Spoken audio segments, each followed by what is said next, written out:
Everyone எல்லாரும் எப்படி இருக்கீங்க? ஸோ 9th ஸ்டாண்டர்ட் சொல்லும் பொருளும் கண்டினியூஷன் பார்க்கலாம்.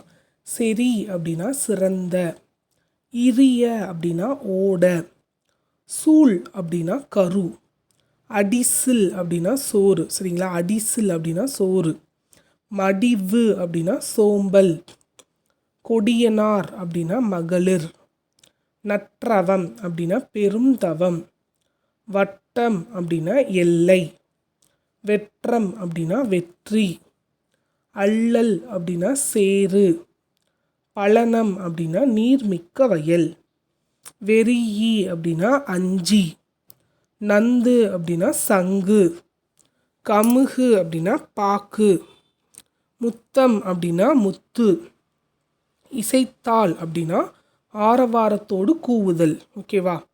நாவலோ அப்படின்னா நாள் வாழ்க என்பது போன்ற ஒரு வாழ்த்து. சரிங்களா? அடுத்து புரிசை அப்படின்னா மதில். ஓகேவா? ஸோ நோட் பண்ணி படிச்சுக்கோங்க. Okay, thank you so much.